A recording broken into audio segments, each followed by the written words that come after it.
So first I'll just start by saying something about all of these systems of philosophy, or Indian philosophy as a whole. Then we'll look at some of the key features of these 6 systems. Why are there 6 systems? Is there some sort of connection between them? How does it all work together? So this 6 systems of philosophy covers about 1,000 years of debate, or 2,000 years of debate between many schools, which we're trying to cover in just over 1 hour. Okay, so it's going to be quite a whoosh through, but that's the nature of it. So I'll just try and pick out the key points to try and give you a flavor of it and how it all sits together. Most of this was developed just after the Upanishadic period in classical India, the classical Sanskrit period of India. Most of the literature of the 6 systems and their key authors or canonical authors, the main authors and classical texts are from that time.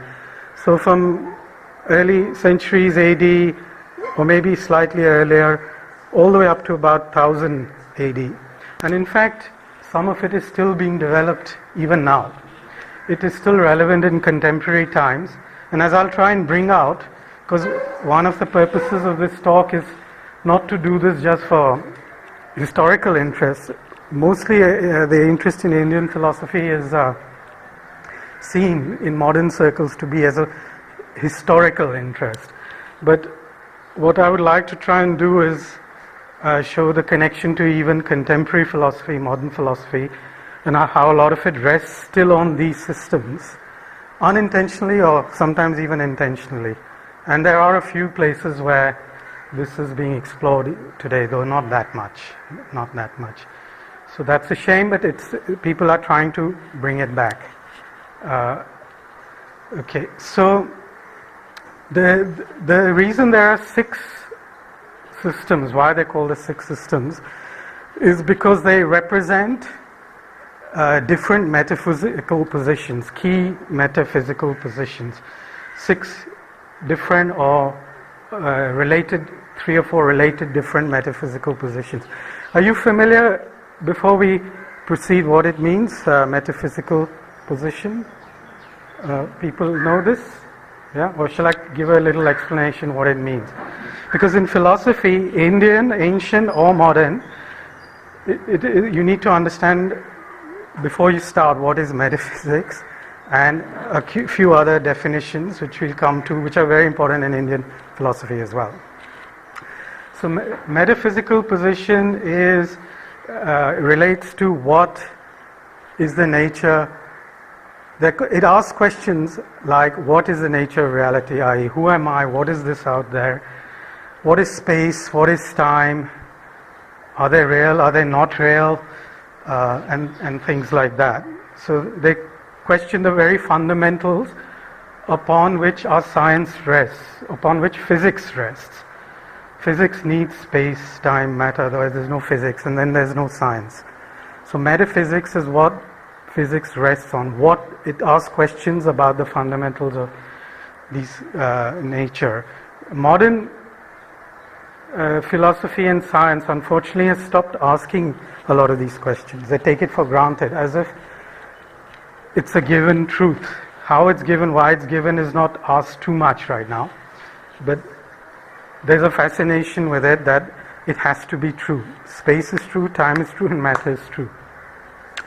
Whereas Indian systems don't take necessarily these for granted so much. They question each of those and come up with different schools representing different possible solutions. So that's kind of how we differentiate the 6 systems. They each occupy a different metaphysical position, or sometimes they are paired. They come in pairs, which we'll go through. And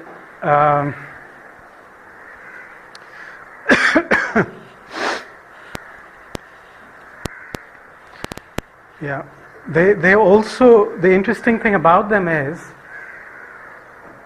because of their history, experience, and the amount of debate that has happened in these different schools, is that they more or less represent end positions of these metaphysical positions. So they're almost like, it's almost like a closed subject.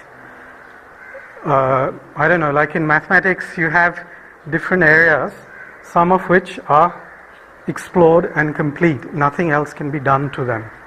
You either accept that position or you don't accept that position. It's not they're not necessarily evolving positions. So just to go to mathematics, mathematics was a key discipline in this period as well, and considered very philosophical. Mathematical statements don't evolve much, like 1 + 1 = 2 is not an evolving situation. It's an eternal situation by the nature of logic. If you accept logic, then you accept that. So it's the same idea in Indian philosophy. A lot of these positions have become eternal. If you accept logic and reason and various forms of gaining knowledge or perceptions, the various perceptions we have, these have become end game positions. Then the purpose of them is not necessarily to evolve them, but to how can they be helpful in the world at large. That is the purpose of philosophy, not necessarily to evolve it, but to see how it can be of the maximum benefit to everything, yourself and everything. So in Indian philosophy and these 6 systems have the benefit of being very practical. They are supposed to make a difference to your life. Unlike, unfortunately, most of contemporary philosophy, where it is a kind of exercise or a discipline which occurs in people's studies, and then when they go home, it's a different world and it's not connected to what they have been debating. Very intricate, complex, clever debates, no doubt, but what does it mean? Where is its value? How is it helping anything? Is it helping anything, or is it just causing more confusion? So the Indian philosophy is more about this idea of being practical. In fact, the claim is made that through the methods of philosophy, which these 6 systems of philosophy by their nature tend to be more debate oriented. So a lot of reason is involved in their thinking, as well as other forms of knowledge, gaining knowledge, but debate oriented. The claim is made by just thinking things through, questioning and debating, we can solve all our problems.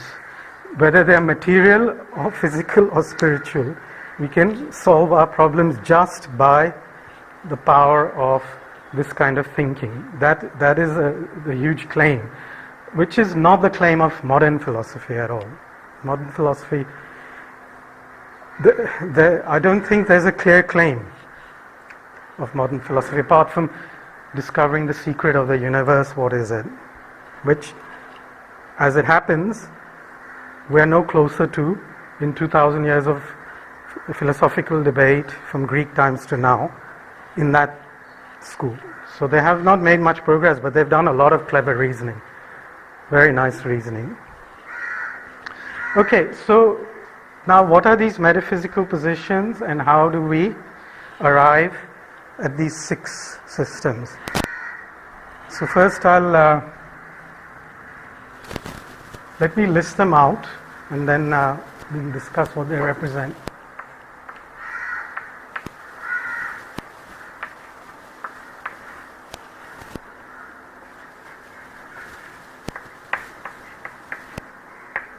Okay, this is readable, legible. So there are 2 sister schools in the 6 called Nyaya and Vaisheshika. The Vaisheshika Nyaya school, they represent one metaphysical position. And their metaphysical position is direct realism. That's what defines them. They call the schools of direct realism. Anyone come across this, or you know what it means? Direct real, directly real. Okay, so what it means is It's a metaphysical position, and it means the following. The world out there that you see, or hear, or smell, or taste, whatever your sensorily perceived world is real, number one. It is real. And number two, the way you perceive it is exactly how it is. Yeah? There's no confusion and no filters going on in your mind that actually there's something else there, but we see it slightly differently because we are humans. Flies see it a little differently because they're flies, and so on. So maybe there's a real world and we all see it differently. That's called indirect realism. There's a real world, but we see it indirectly. There are filters by the nature of our mental apparatus. This school is not saying that. It's saying what is there is exactly what we perceive. So it's got a lot in common with the modern philosophy, because this is exactly the view of modern science. Don't question what is out there, whether it's real or not. It is real. Only question how it works, how they interrelate, and even don't question too much how it all started, because that doesn't make sense either. There are no clear answers for that. That's a metaphysical position. How did it all start? So this school is claiming it's a school of direct realism. Sister schools, Nyaya, Vaisheshika. Roughly the time? When the school started, all of these debates and positions are around from 2,000 years ago. 2,000. Yeah. The main, you could argue as eternal positions, end positions are timeless. That's the idea. Like much of Vedic thinking, the Sanatana, eternal. But the schools developed and the debates developed a lot in the last 2,000 years ago, and it's about the main debates for about 1,000 years. And in the probably around 1080 it started subsiding, the debates. 12th, 13th, 14th century it all started going down, and by the late 16th, 17th century, the Renaissance time of Europe, it started a little bit reviving. And now there's a Navya Nyaya school, the new Nyaya school, started, I think it's mainly Bengal-based, 18th century. And they use much more contemporary approach, but still very much committed to their roots and that so-called endgame position of the original school. So this is a direct real school as opposed to indirect real, as opposed to idealistic. The natural conclusion of these is idealistic, that there's no world out there. That there is either a real world out there and we directly see it, or second, indirectly see it, or third, in fact there's no world out there. That's idealistic. It's all in here instead. There is no external world whatsoever. So these represent the kind of end game of that. Then the next two schools, so 1 and 2, 3 and 4,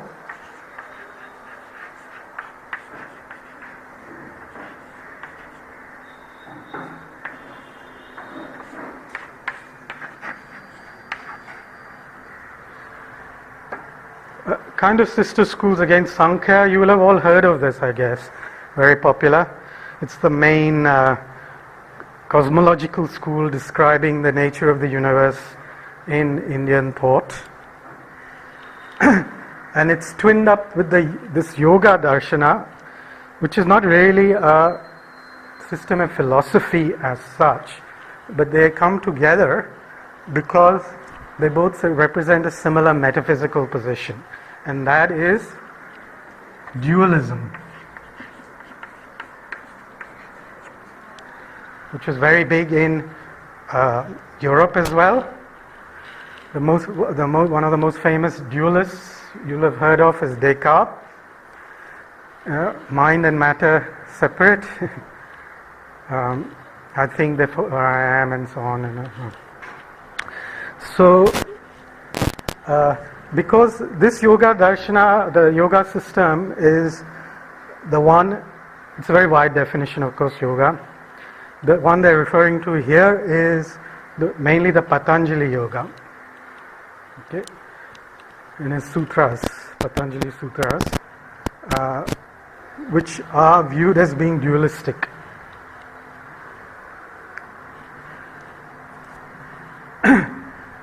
And what separates them also, this is theistic. We'll see this later as we go into each of these. This is atheistic in the philosophical sense, atheistic. Sankhya represents a move away from the Nyaya system by becoming atheistic in the conventional sense of the word. Doesn't mean there's no thing as consciousness. Doesn't mean, don't confuse atheistic with materialistic. That's a separate thing. Atheistic in the Indian context is very different to atheistic in the modern or Western context. Atheistic can sit happily with consciousness models in the Indian context, but in the Western context, atheistic means matter only, space-time matter, and nothing else. In effect, space-time matter is God, because everything comes from space-time matter, and everything goes back into space-time matter. All knowledge, any mental function you may have comes from there and goes from there. So it's omniscient, omnipotent. So that's their God. So Sankhyas and these systems are not claiming that. Different to modern atheism. This dualism. This is also a dualistic school. They have mind and matter. You perceive the outside world with your mental instrument. Where they differentiate is this. And this school would see as a progression, because we are making the system simpler and more, in one way simpler and another way more sophisticated as well. Because there are clever arguments as to why you don't need to... When you say theistic, it's like saying, I give up, I cannot understand, so we have to postulate a creator. So they're saying we don't need to do that. Consciousness on its own can explain everything without necessarily a creator as such.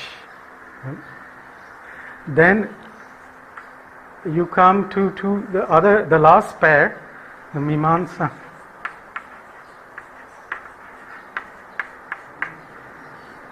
Mimamsa, critical inquiries. This is the enumeration, because it has a lot of principles, the 24 tattvas of Sankhya, which you may have come across as well. So it's all about making lists and numbers and correspondences to these principles and grouping. So Sankhya. Mimamsa is questioning, criticizing everything. It's a very critical school, of which also we can think of in two parts. The linguistic one,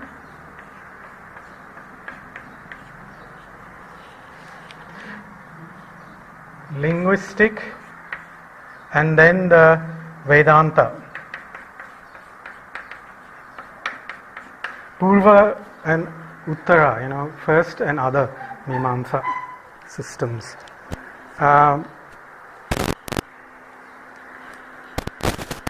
So their metaphysical position will be, if you move along this pathway, we have dualistic, theistic, dualistic, atheistic. We come to what else can we get rid of? Vedanta, as we'll see, the popular Vedanta, the Shankara school, is all about getting rid of things, negation. So what else can we get rid of? It wants to make its philosophy as simple as possible, get rid of everything. Whatever you don't need, get rid of it. Make your system as light as possible, which is very much a modern principle, also in philosophy. So we can get rid of the dualism. Why do you need two? There's a dual school. So they call it non-dualism. Non-dualism. But don't confuse that with... Don't necessarily confuse that with one. Non-dual does not mean one. Because if it means one, it's actually dual. Because what happens is, if you have one, you can only say one if you know what is none. Otherwise, one doesn't make sense. How can you define one unless you've defined none? And if you've defined none and you've defined one, you're already in a dual situation. So it is not even one. It is basically without numbers. There's no idea of a number. One without a second is the way it's described. Yeah? One without a second, meaning there's no concept of number. Non-dual, that's why they don't call it monism or singularism or unitarianism or unism or whatever. They're actually trying to say it's without numbers. That's why they give this negative definition of non-dualism. Because you can't, it's difficult to give the positive definition. Positive definition is only said as Brahman, which we cannot describe by our regular attributes. Because as soon as you give attributes and call it the one, you've also given it, you've made it manifest and a dual situation. Because you've made none also and so on. So these are the six schools. This is how they connect to each other. They represent different metaphysical positions. And now let's take a little look at each of these. By the way, if you have questions, just feel free to ask, because the tradition of these six schools, the Shat Darshanas, Strangely, when you said without number, the following came to my mind: the whole cosmos is constructed according to numbers 1 to 10. As Michael Schneider says in his brilliant book on mathematics. Okay. Well, that's a view. Yeah, it's a view. He's taken that the universe is constructed with numbers 1 to 10. That's the dual world. Yeah, that's the dual world. That doesn't represent the non-dual metaphysical position. It represents a different metaphysical position, which this school has an explanation for, as we will hopefully get to, time being available. And it explains all that. Sankhya will also says 1 to 10. It has, but in 2 groups of 5 or 4 groups of 5. 5 plus 5 plus 5 plus 5 is 20. It's the Sankhyan way of the manifest universe. And then there's the internal part, that's the outer world. The inner world is 4 plus 1, 5. So it's got 24 or 25 principles, which we'll look at. So it kind of connects to that argument. And it reflects the fiveness which we have in our own systems. Yeah, the 5 fingers or the 5 senses and so on. Okay. Yeah, so it's a school, this is best engaged with in a form of debate and questions, answers and things like that. So if people have questions, do ask from time to time. Obviously if there are huge number of questions, then we'll have to stop it, but if the odd questions come, it's better. It engages everyone a little more. Okay, so let's go to Nyaya Sheshika and see what they have to say a little bit.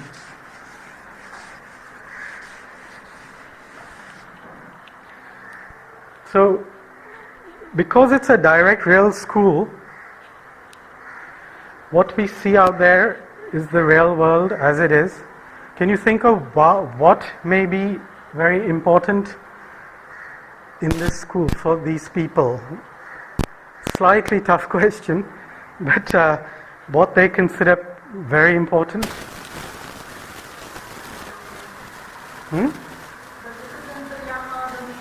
No, that's the yoga school, no? The Yoga Darshana of Patanjali.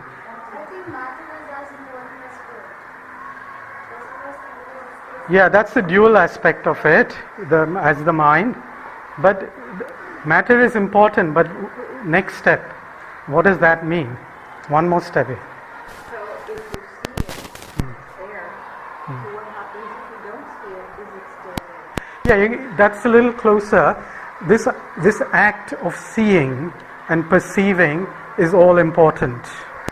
All important, because that's how we get our knowledge of reality. It is real, we see it as real, therefore seeing, hearing is paramount. Perception.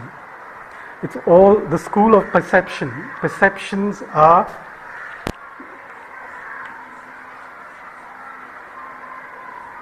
very important for this school. Pramanas, Brahma in Sanskrit, Pramana Shastra.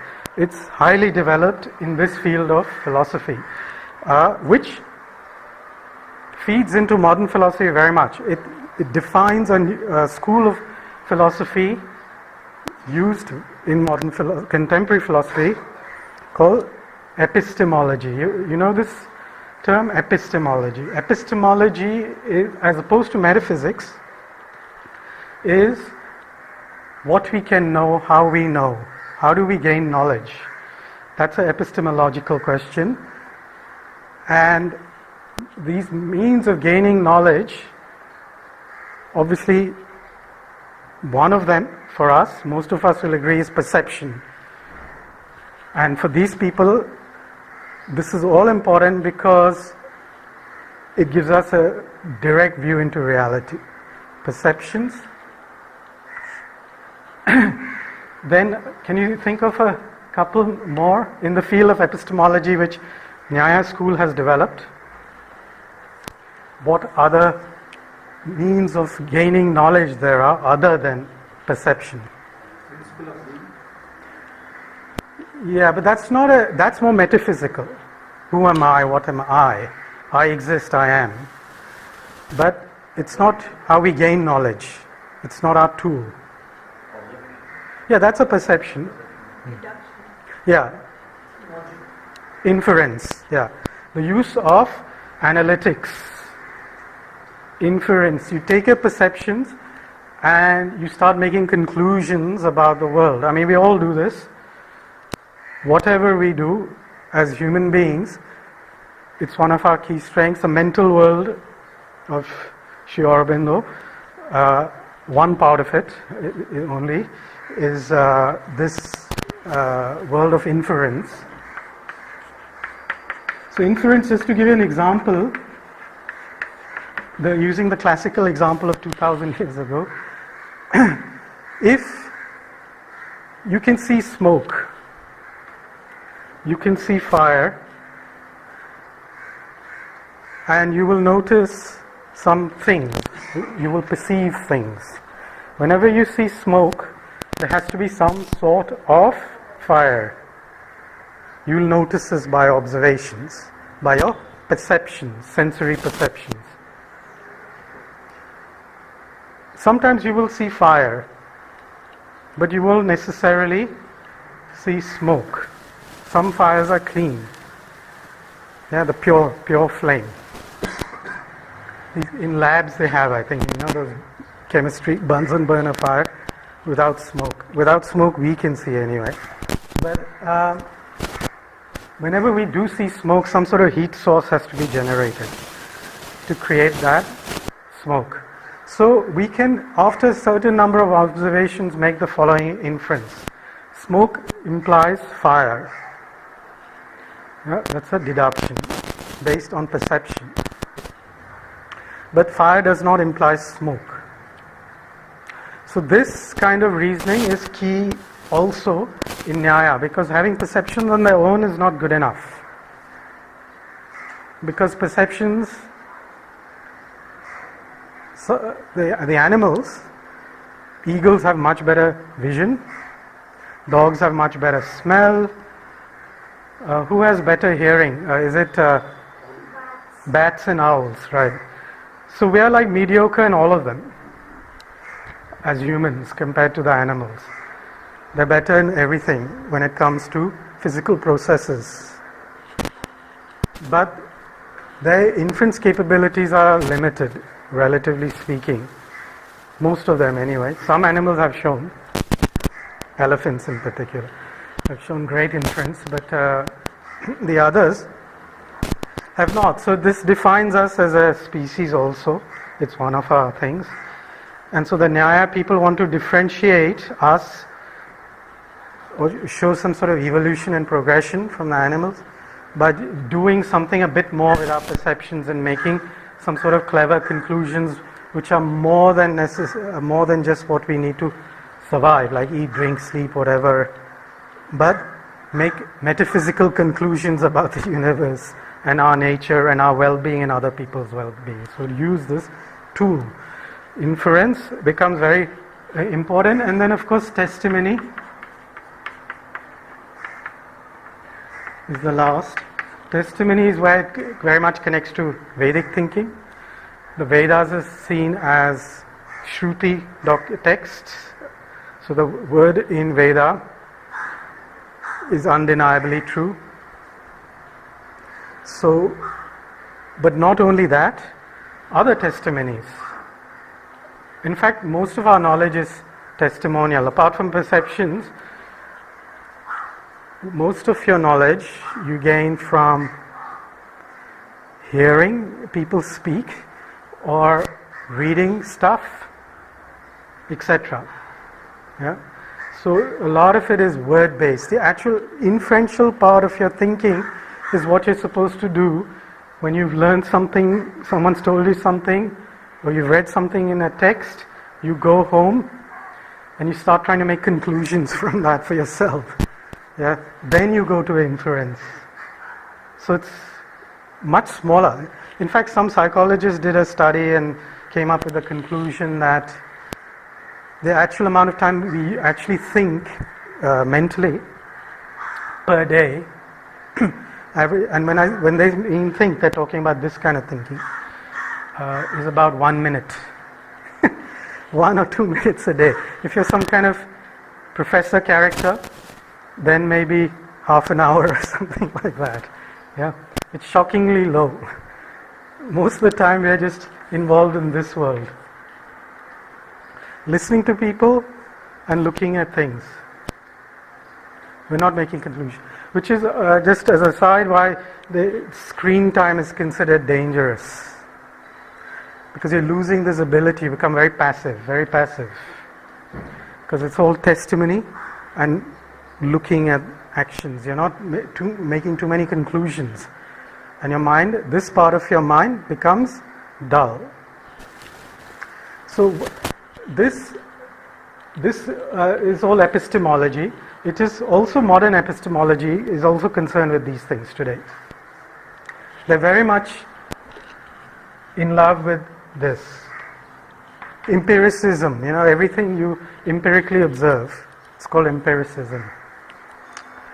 With a bit of this obviously this thrown in, but there are arguments today, quite clever ones, though not watertight, that even inference originates in perception, which is a little difficult to understand why that may be, or even accept how that can be. And Statistics.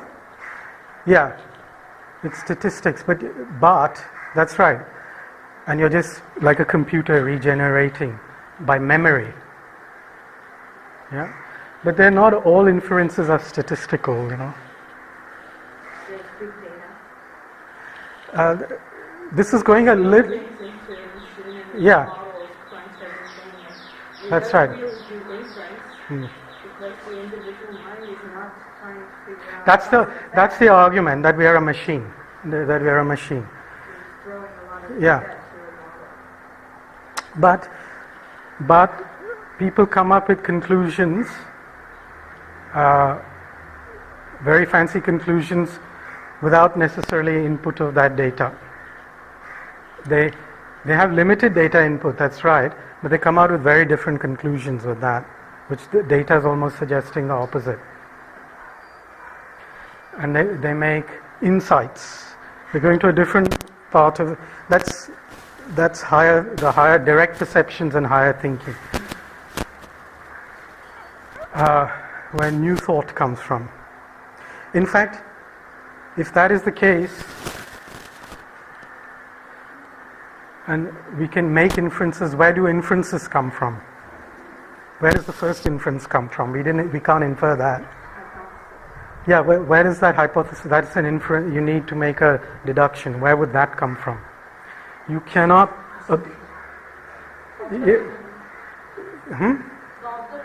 Yeah, but in the beginning you only have observations and nothing else. How do you decide to connect them? And how do you think why do you think a connection is good? Why is it sensible to be logical? You know, traditional cultures all until Descartes thought with their heart. Yeah, that's a higher direct perception's inner thinking. It's not emotional. People think it's maybe emotional, but it's not an emotional thing. It's a higher faculty, the supermind and all those areas. And that's what I'm trying to actually suggest here. What is the rationality for rationality? Yeah, but why do we like patterns? Why do we like this logical? Why do we want to get there in the first place? You know, why would we want to do all this? And why does it seem appealing to us? It doesn't seem appealing to a computer. A computer doesn't say, I love logic. That's all I'm going to do today. Just sit down and make analytical conclusions. No. But we think there's some sort of moral rightness to it almost. It's the way of the world. So, what I'm trying to say is there's no rationality for rationality. That's the weakness of their argument. And there were very good logicians in the 20th century, top world thinkers, who supported that view of the ancient thinkers, which modern thinkers today are not. And one of them happened to be an Austrian mathematician, actually, Gödel. Have you heard of him? Kurt Gödel? Gödel.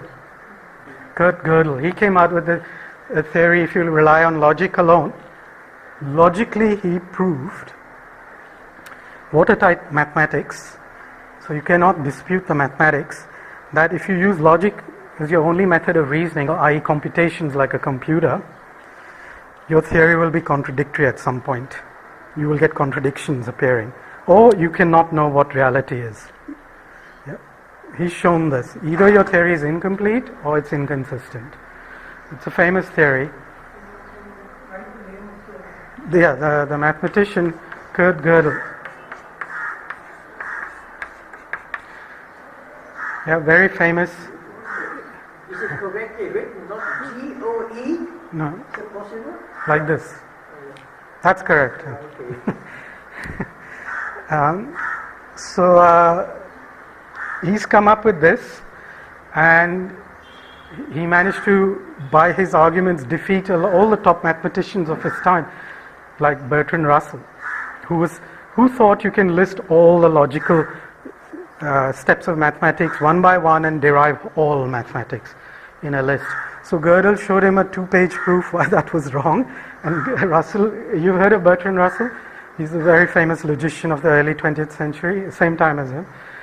He had spent 10 years writing this book, Principia Mathematica. And this guy came, wrote him a letter, 1 page, 2 pages long, showed him the proof. And Russell had the grace to admit that he's right, I'm wrong, and I'm going to stop writing this book, and I've wasted 10 years of my life. But it's considered a classic book anyway, because it has so much mathematics in it. And he was one of the top logicians of his time, Bertrand Russell, and one of the top mathematicians, an all-time philosopher mathematician. And this guy is not known so well, unfortunately, which is a disgrace, because he was defeating, if you want to look at it as a debate, in arguments. And even Einstein looked up to him. He used to go to him for advice. It's quite an interesting story, but it's a little bit of a digression, so I won't go there. So, this is the Nyaya. I say Nyaya is also known as Nyaya. Do you know why? From Sanskrit? Yeah, it's a knife, no? Analyzing, cutting things into their little pieces. Yeah, so Nyaya, knife, no? Nai, the cutter. So Nyaya is very analytical school for this reason, and very epistemological school for this reason, and it's probably gives birth to modern epistemology can all be traced back to this way of thinking. And in fact, a lot of modern epistemological issues or problems or debates which are not answered today have great potential to be answered by going back and looking at the end game reasonings that I was talking about. Because I've already been there and done that and come up with conclusions which these guys are not doing today, and coming up with very strange and convoluted conclusions which are much more complex and unnecessary. You know, nature has this guide, simplicity is best. Yeah, if you observe, if you throw things, they will follow the most simple path to the ground. There's no unnecessary stuff going on. That's how nature works. Lightest is best, and in modern philosophy they call it Occam's razor. You know, lighter is better. Cut away, like Nyaya did, cut away the unnecessary bits of your philosophy. So Nyaya could offer a lot of Occam's razor kind of tips to modern epistemological problems. And people are little bit beginning to look at this. It's quite involved area, it gets very technical, but people are beginning to go there now. And we can hope this field grows. And actually in King's College is one of the places that they're trying to push this. They have a whole chair in that department, funded by, I think there was about 50 years back, there was the head of philosophy was an Indian guy, Saurabhji, and he promoted all of this, and now it's become mainstream in their department, and they're becoming quite successful with it. It's attracting interest internationally. So we can hope this can grow there, you know, this kind of thinking. Okay, so do I want to say something else about these guys? Or?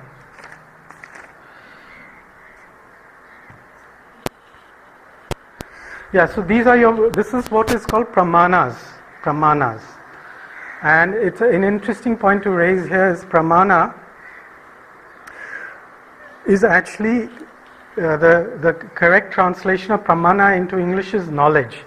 These are the knowledge givers. And it translates as knowledge, not jnana, as people think. Jnana is not necessarily knowledge, because jnana in Sanskrit you can have right or wrong. As we'll see in Vedanta section, jnana can be wrong knowledge, but in English, knowledge by definition means correct. You can't have false knowledge. This is why Vedanta becomes very interesting, how it differentiates itself from modern thinking of knowledge. So, in Vedic thinking you can have right knowledge and wrong knowledge, right jnana and wrong jnanam. But in English you cannot. And prama means always right, that's factually correct. So knowledge is closer to Brahma in Sanskrit. Jnana is something little different in Sanskrit. And though knowledge and jnanam are cognate words, you know, jnana and knowledge, you know, they have the same gna root. Yeah, and agni and gnosis and whatnot in the Greek.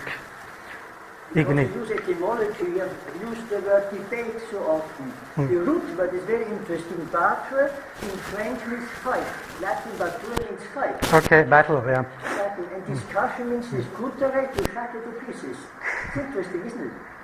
Debate is to shatter to pieces. This is what they're trying to do.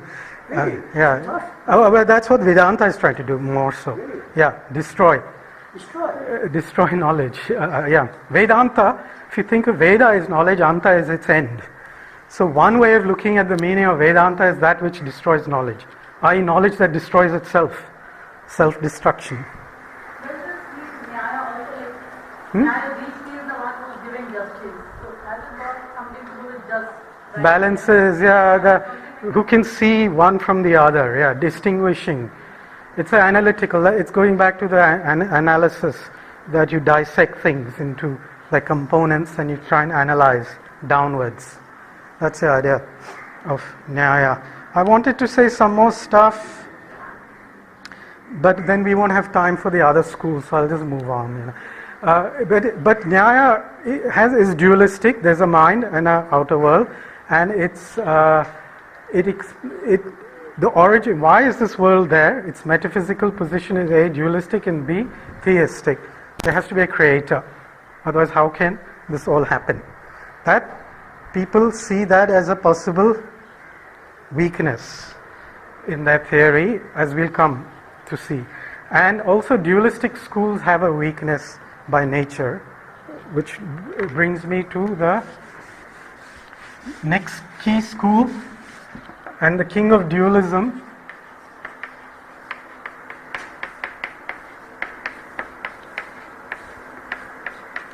So dualistic,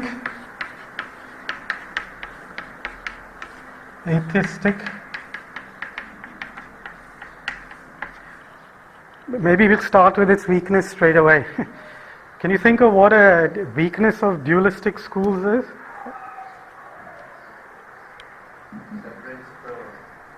It separates the two, correct. And why is that a problem?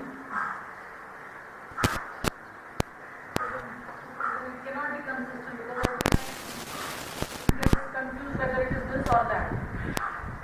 Now, the main problem, which is not solved till today, and modern science suffers from this as well, is if something is completely different, one substance, which we'll call Prakriti, the other substance Purusha, if they're completely different, matter and reality, or what is underlying, there's no common thing between them whatsoever. How can they interact? What is the basis of their interaction? How can it possibly happen? What will it make them connect? If you think it through, there's no possible way of them interacting. Because if they can interact, then there must be a little bit of Prakriti there. If it goes this way, otherwise Prakriti cannot identify it as existent.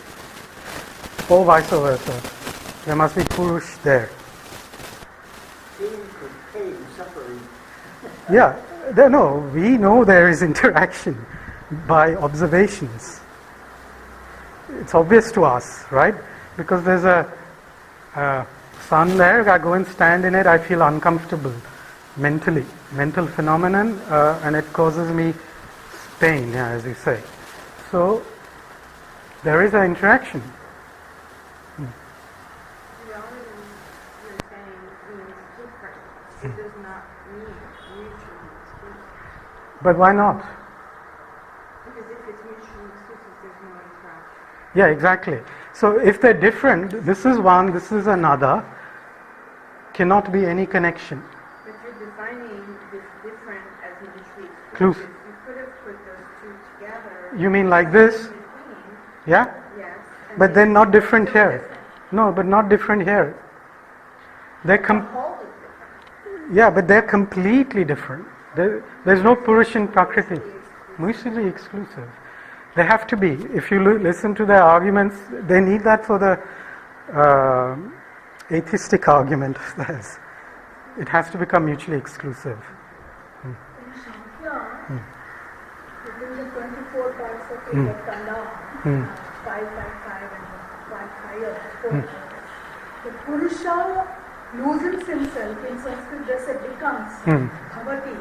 So then the Purusha becomes the Prakriti. Then he is himself identifying himself, losing himself in the Prakriti. Yeah, Where but is the duality in the Shankar? Shankar doesn't speak. It does. No, it does. It doesn't have like the scientific nature and divine. it does. If you go to I can show you the references if you want in their classical work, where they have to be different. Because first let me just say a little bit. Prakriti is the outside nature world. Purusha is the underlying reality.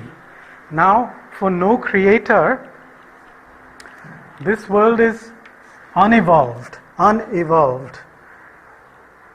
Otherwise, if it is evolved, you need a creator. They deny creation. Unevolved, but evolving, because we can see the world progresses. There changes. Law of cause and effect, karma, things are happening. So evolution is taking place. but unevolved, but evolving is Prakriti. So that's how they get around the fact that it was created and there is no need for a creator. Purusha cannot, unchanging, absolutely unchanging. Otherwise, it is imbued with Prakriti. If it changes, it must evolve. It is unchanging. If it is unchanging, how can it become imbued with properties of Prakriti? How? Yeah? There are some very clever analogies and metaphors and whatnot and poetics are given, which are, I think, referring to some of those. But the key principles of this thing is unevolving, unchanging, evolving, changing. That's its major weakness, that you have this going on, yet we know we are a combination of these two things if we are going to follow this system. And this is what Vedanta attacks very heavily, by the way. Yeah, this is Vedanta's argument against Sankhya. And Shankara, one of the key speakers of Vedanta, focuses on this as his primary attack on Sankhya. And Shankara's main concern when Vedanta, his style of Vedanta was the one of Vedanta, literally, of destroying all other schools, or destroying is a little bit of an aggressive word, but denying all other schools. So his main thing of denial is here. He concentrates on Sankhya. He's not too bothered about Nyaya, and he's not too bothered about Mimamsa, linguistic school. In fact, linguistic school of Mimamsa, which is the main Shruti portion of Shaddarshana, is the closest to Vedanta of Shankara and other Vedantas, Vedantic approaches. So he attacks this school the heaviest because he sees it as the biggest threat. And this is its biggest weakness. The Nyaya school you can accept into Vedanta. If you make certain conditions on Vedanta, as we will see when we come to the Vedanta part, Nyaya can emerge from it as acceptable. Mimamsa also comes out acceptable. Sankhya is the only one, has to be adjusted. The Vedantis will generally accept all the tattvas and whatnot of Sankhya and Antakarana. Do I need to explain all of that? Should I? The 24 Prakriti consists of the 24 principles. It has 20 outer and 4 inner, the Antakarana, the Chitta and Ahamkara, Manas, Buddhi and all that. Yeah? There's an inner instrument, which is our inner bit. The outer bit, 5 sense organ, 5 motor organ, 5 tanmatra, and 5 main elements, the Panch Mahabhutas. Yeah, that's the 24. Those are more descriptive, so they're not actually philosophical debate. You can just, they're kind of a list, you read them. They are used, this is Sankhya's great contribution to most Indian philosophy. They are widely used across all spectrums of Indian philosophy, including Ayurveda, Vedic astrology, Tantra, and the 5 chakra, the 5 main chakras, and so on. All rest on this Sankhyan approach. So the Vedantis don't deny all of that. That is not their purpose. They deny the dualistic aspect of it. That's one of their key objections to it. And the other key objection to it is Prakriti. Purusha is sentiency, consciousness. Prakriti is insentient. So how can the insentient world evolve? This is that computer question again. How can there be evolution in something that's insentient? So what Sankhya has managed to achieve is, they have managed to remove the theism and come up with the atheism. They have not solved this dualistic problem. They have given poetical descriptions of how it works, which doesn't necessarily, that can apply to any system of philosophy, how things combine. It's not necessarily a Sankhyan one.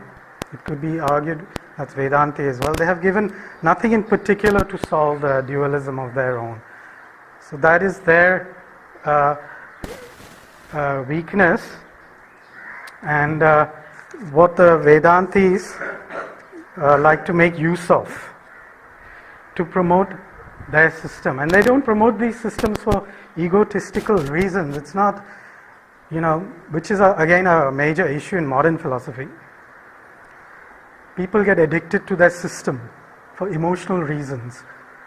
And then they're willing to do anything. It becomes a religion. It's a religion. They will defend their intricate, intellectual, pages-long arguments for emotional reasons, even if there are weaknesses in it. They're invested in it, they're committed to it. They're not willing to move on. Whereas these schools are not trying to play this game, at least in old times. I don't know now. Modern also, I think a little bit of this has come in the different schools. It's meant to be ego-free end game. And that is why you will also notice they don't have names of people, these schools. Modern philosophical systems are named after a person. Hume's theory of empiricism, Berkeley's theory of idealism, Russell's logic, and so on, becomes immediately egotistical. Sankhya is not a name. It's not a person's name. It means in numbers, numeration. Sankhya, number in Sanskrit. So they are name-free. As soon as you, personality name-free. As soon as you do that, you're already one step ahead, because you're moving away from pettiness, egos, and losing objectivity in your perceptions, whether they be higher or lower kinds of perceptions. So then let's come to the Vedanta, Mimamsa first. The first Mimamsa. Mimamsa is the school, it literally means a school of criticism. And it says, this direct real school of Nyaya is not that great, because how do you know it's direct real? Your senses can be playing tricks on you. So this is not a satisfactory. What is the truth? The pramanas are the truth bearers for the outer world. They establish truth outside. What establishes the truth of the pramanas? The truth of the truth. Yeah, but the mind is, the pramanas are part of our mind, the mental apparatus. What's going to verify the truth of that? Yeah, maybe. That's true. So they're saying on their own they're not good enough. You cannot rely on this as a direct real. How can you? We're just taking it as an act of faith. In fact, they do, Nyaya, because they say theism, no? God put it all in place for us. So it has to be true. So what Mimamsa says, you cannot do that. Instead, let's have a more pragmatic approach. And they go with the number one truth is testimony. And you believe it, unless something is proven to be false, it is true. Okay? Innocent before guilty. You presume innocence until the proof is there of guilt. So, and they say, this Nyaya thing is all well and good, but look how you live your life. We cannot establish that truth, but see how you live your life. You rely on testimony, number one. Most of your testimony, including what I'm telling you today, it's not verified. You would need to verify all of this stuff I told you. Right? Go to the text, check it up, look up the references. Is it true, or am I just making the whole thing up? Yeah? But you're willing to accept it, like you're willing to accept the world is round. Have you seen it with your own eyes? In fact, there's a guy making a rocket right now. Yeah, have you read that story in the news? He's going to go up in a rocket made by himself, because he doesn't believe the world is round. He's put a lot of money into it. The rocket is almost ready. Yeah, and he's going to observe a flat world, take a photo and come down and show it to us. Yeah, there's this guy. We have never seen a round world in our lives, but we accept it as a truth. We have not seen a lot of stuff that we read as true. Do we know spinach has iron? Did we see the results? Did we do the experiment ourselves? No. We accept it as testimony. In fact, almost all of our stuff that we know and we accept as unverified testimony. So Mimamsa is saying, if you want to be highly critical, you have to accept this fact that these other systems are not accepting. And innocent before guilty, testimony is number one. And in their field of, in their own fields, perception can rule. If you want to establish what color is that leaf, okay, then you say it's green, whatever. That's a small part. That's what perception plays. The main part is testimony. And inference is also a small part. Everything comes from testimony. Language is number one. The only way you can defeat testimony is if it's self-contradictory. Okay, which Gödel showed about logic actually. Very interestingly enough, it is self-contradictory. Yeah, so that throws a lot of interesting things, which suits Vedanta school very much.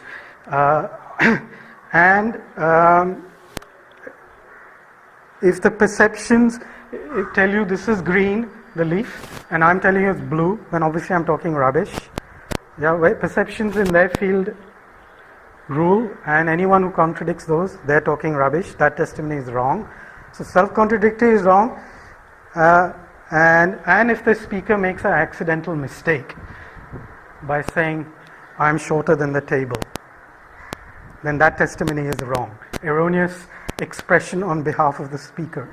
These are the only ways testimony can be defeated. And otherwise, testimony is king, and please observe how you live your lives. And it's the pragmatic approach to take. And these other schools are relying too much on faith. For this, you don't need a God, you just rely on language and testimony. Language and testimony tells you everything. How does language come to, where does language come from? It's just passed down. We learn language from our parents. There's a whole way of learning languages which is used even in modern philosophy and ancient philosophy by ideas called universals and particulars, which are the, I don't know if anybody heard of these, universals and particulars. So and they relate to Plato's forms, also from Greek times. So I don't want to go into that too much detail right now because again we'll not have the time. But we learn by habit, by observation, from emulating our guides and teachers and parents normally. The number one in this field, teaching us language. That's where it comes. It just passed down and it goes on forever. And language is king. But further they also say, why is the Shruti Veda undeniably true? They have an argument for this. Because Mimamsa is a linguistic school and the top piece of linguistics is the Shruti Veda. Why? Because firstly, they are authorless. Okay? They have no author, so they cannot be an erroneous expression on behalf of the author, because they have no author. Second, they do not deal with direct earthly perceptions. So the field of perceptions cannot contradict them. Third, the Mimamsa people have taken great care over thousands of years and even earlier centuries, from eternal times, to make sure Rig Veda is absolutely contradiction free. So all their three tests have been passed for the Shruti Veda. So it's undeniably true by their arguments. Okay, this is the argument they've given. Why the language is king and the Shruti languages, any Shruti document is undeniably true and eternal, etc. So they follow whatever they can learn from Rig Veda and other Shruti parts of Veda. By the very nature of Shruti, it has got a chance of going off the original. No, only the record keeping has a chance of going off the original. Their argument, I'm not saying it's necessarily my argument, their argument is it is given by the eternally given from Rishi sources which transcends time. That doesn't go wrong. It's transcendental. It cannot go wrong.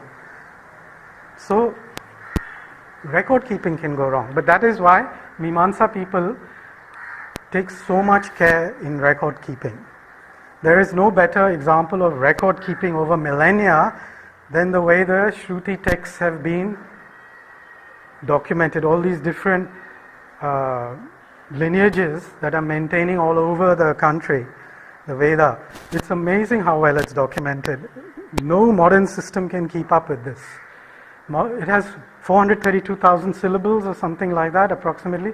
Not even one syllable has gone wrong in 2,000 years or more. 2,000 years is clearly documented and undocumented even longer. Wrong means misinterpreted. Not misinterpreted, mispronounced. Even pronunciation has to be perfect. Then the interpretation comes. Interpretation is a lot more debatable.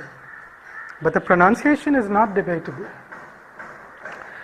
And that has not been lost at all because of this oral tradition, the great oral tradition, because actually memory is much more powerful than the written word. So they can maintain this. Today we don't do this. Absolutely don't do this. Don't develop our memory to this kind of level. Errors come in. Plus they also have this very fancy error correction techniques. They have their secondary mantras, the Ghana patas and whatnot, which can spot errors in the original. So if you say the original mantra according to the formula of a secondary way of saying it, and you don't return to your starting point, that means you made an error in your memory and record keeping. So and then you have to go back, correct it and come back. There's a person, it's all very mathematical coding. It's all about very complicated coding. And they had all of this going on millennia ago, which people have started only using in the last 30 to 40 years because of the computers. These guys had it in their computers in their minds, doing this because of their powerful memories. It's literally the Ganesh in the mind, literally working away and doing this. And that was why he's Lord of Mantras. One of the Lord of Ganas.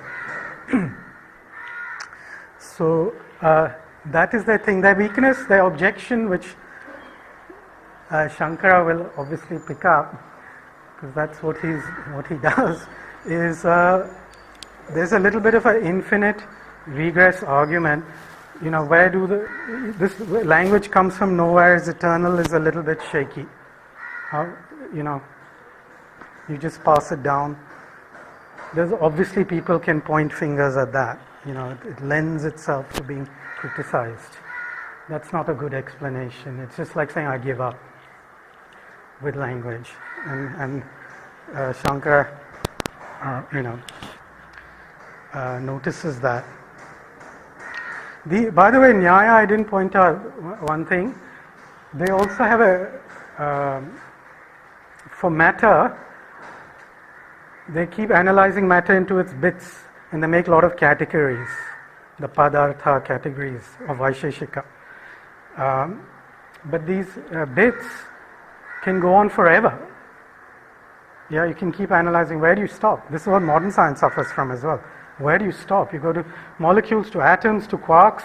Quarks now seem to be disappearing as well, and we are left with nothing. What is going on? So the Nyaya, this is an infinite regress argument. To stop this, they have this atomic theory that fundamental matter must stop at some level of atom. Atom just means that cannot be divided. There is an atomic theory to matter, which modern science also has adopted, and it's calling it originally molecule, then atom, then proton, now quark.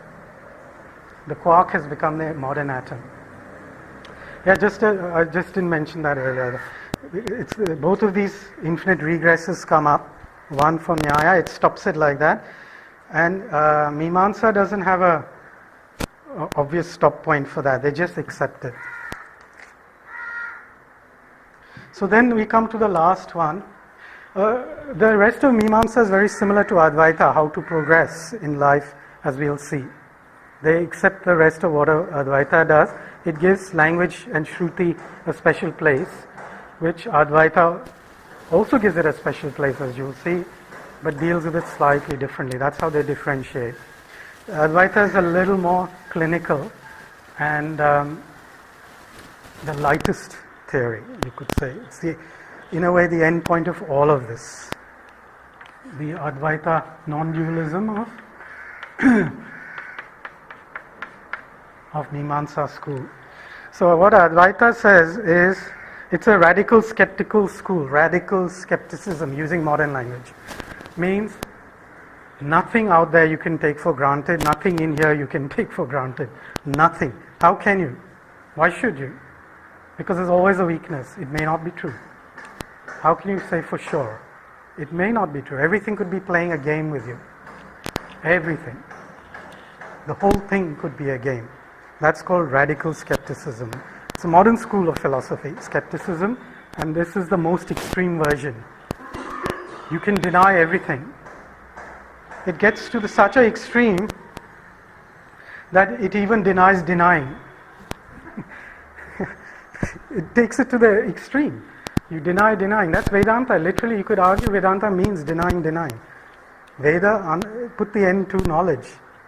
Knowledge that puts an end to itself. Denial gives you knowledge. It's not this, it's not that. Neti, neti, everything neti. And neti, neti also neti. That is also neti. You're left with nothing. Except you know you exist. There's only existence and I am. That is the only thing. That which they call the self. Self exists, nothing else exists. And so what is the problem in Vedanta? This is all fine, it could be true. What is going on? What shall we do? This is not if you're going to adopt this position, it's not a great state of affairs because it kind of makes you feel helpless. What can you do? Nothing, because it's all wrong. And why it becomes more problematical is it's not a question of not knowing what is true. It is knowing what is not true.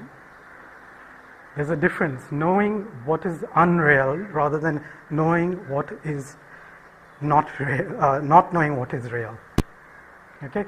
Why is this a bigger problem? Can you think why this may be more disturbing than not knowing what is real? Why is knowing what is not real worse? Knowing what is not real has a perception of at least affinity to know. Yeah. It's a trick. It's a trick. You get tricked. You think this is true because you have knowledge. Knowledge means it's real. This is that jnanam, false knowledge, correct knowledge. Jnanam can be wrong. So this is what Vedanta is trying to say. We have jnanam. Of course it's true. But we know what is not real. Not what is real. So we have been tricked. The whole thing is an elaborate hoax. And that is why we cannot come out of this. We are stuck in a web. Why we find it so challenging? Because we are addicted to this knowledge. We love it. Look at the modern science and philosophy. It loves it. It cannot let it go. Then something drops in some people and they say maybe it is all a trick. And then you start looking at things in a very different way. Very, very different way. And if you do it the Shankara way, you start denying the truth of things. So to summarize, what it says is the world is not real, but it's not unreal. It's out there, but it's not really out there. Yeah, that's what it's trying to say. It's a little confusing, but that's what it is. So then what are you supposed to do? How do you get out of this trick? Yeah. The only way, the Shankara way is not the only way. There are two ways. There are different ways. The Shankara way is to start the act of this negation and denying detachment. What I said, it is not this. You keep examining yourself. This also, I think, Ramana Maharishi. You keep examining yourself and realizing you're not that, you're not that, you're not that. Who am I? And you keep going in. And you realize there's only I am left, or self is left. This is the Advaita way of denial. And so if you deny everything, the only knowledge you have is the self. So ultimately, knowledge is self. And only the examination of the self gives you the knowledge. And you keep denying everything till you're left with the self. That's this Shankara way. Detachment. You develop this detachment from that is me. I am not my body. I'm not my nail. I'm not my finger. I'm not my arm. I'm not my body. I'm not my digestion. I'm not my eyes. I'm not my vision. I'm not my preference for vision, emotions, and so on. And then you're down to I am the experiencer and not the experienced. So what happens here is the examination of the self is that's what's leading you to knowledge, and ultimately the self is reality. Self is Brahman. Atman equals Brahman in Advaita. You end up with that position. So what it is it actually doesn't become a philosophy anymore.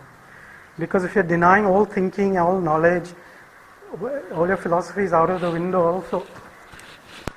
You're only left with experience, direct, not perceptive experience of the outer world and the inner world, but direct experience of the self as reality. So, Advaita says this thing of the outer world, inner world, the knower and the known exists as far as you existed. It's not unreal, but it's not really there either. It's made up. It's false knowledge. We divide ourselves into two, outer world, inner world. And that is how we get this dualistic impression that there is a dual world. So given that trick of false knowledge in this outer world, inner world that we've created for ourselves and the experiencer, it can accept Nyaya within that framework. If you accept that, it is a trick of Maya, this trick, Maya. It will accept Nyaya in that framework. It will accept idealism also, that nothing is really out there within this framework, that all your dreams are also not real. It's just a trick. That you imagine the world, you've imagined it as a trick. It's a false knowledge as well. You've made up a knower and a known. It accepts Sankhya's Purush Prakriti, provided you accept you've split reality into two pieces, Purush and Prakriti, as a trick due to Maya. Maya is the trick, illusion, this trick we've fallen for. And it can the idealism position was actually the Buddhist position in India. Buddhism was a philosophy for 1,000 years in India before it left India. Huge debates. But because it got completely taken in by Vedanta, it became a kind of subset. It kind of lost its own ground. I think Shankara's debates with the Buddhists more or less finished that school off inside India. It became only experiential, which was also Shankara's goal. It's an experiential meditational school now. Even outside India, I think it's become like that, a lot of it. And Advaita is also ultimately, if you carry on this criticism of not this, not this, not this, you end up being a experiential school only. That's the only way. So what is I think that's most of what I wanted to say on Advaita.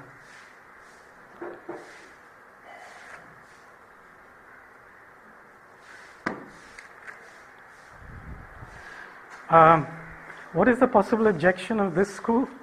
The other schools they do attack it back. It suffers a little bit. for which it has a robust answer, but perhaps not satisfactory for some, but it is robust. No, that too much of anything is not necessarily a bad thing if it's true and real. What's wrong with that? We're only interested in truth. We're not interested in reconciliation. We want truth for truth's sake. What? Even to God, actually, they do not give any attributes. Yeah. So it's like even God, even Attributeless. Nirguna Brahman also is actually no Brahman. Yeah. It can come to It's that. beyond Brahman also, yeah. Yeah. Yeah, that is the thing. Why should there be manifestation in such a thing? How come Maya is able to do this? Why should it happen? How can it happen? That's the objection. That's the main objection everybody piles in onto Advaita. And the answer of Advaita is the following to this, which not everybody likes, but the question you're asking, why should it happen, is also illusory question. It's not real. The answer you want is in terms of the illusion, not real. How can an illusory question have a real answer? How can it have an answer? You've asked a stupid question and you want a real answer.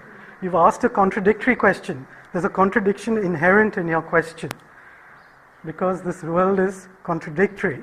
Because we made an artificial duality. Otherwise, and if this duality is real, there's a contradiction, because how does it interact? So you're asking a question based on a contradiction and you want a real answer. Impossible.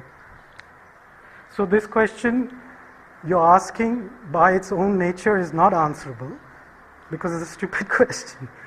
And the only way to answer it is to experience the reality as the self. It's experiential. You cannot ask questions anymore. Questioning only takes you up to a certain point till you realize the question you're asking is also wrong. All questions are wrong, ultimately fail. And this is kind of what Gödel tried to say. That logic ultimately has a hole in it. They will all fail, then you have to go somewhere else. And how do you go there? If you have no reason, no perceptions, you have to have the only thing is I am. You have to experience the I am state by gradually denying all the tricks that have been played on you. Yeah, that's the Shankara type of Advaita. And so I think on that note, I hope I've shown you a progression in these schools and how they end up with this. And this objection is a little difficult to refute, though it's not satisfactory for everybody. But why are there these schools? How do they connect? What are their metaphysical positions? And so on, and strengths, weaknesses.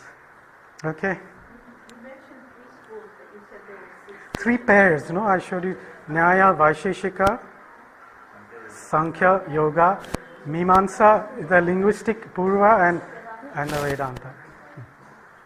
And Buddhism is like a subset, it can be contained in Vedanta. There's one more, Jainism in Indian philosophy. Jainism is an intellectual ahimsa, you can think. Jains are known for ahimsa. Number 1 is ahimsa, non-violence. So they observe intellectual non-violence. Every system has an element of truth. All of them are true in their own right. It just depends where you're coming from. Yeah, so that's they're a synthetic school like that, synthetic school, which is nice. It's nice to have people thinking like that also. And the Buddhists are kind of fit in with Vedanta. They're very similar. Okay, so that's what I'd like to say. Thank you.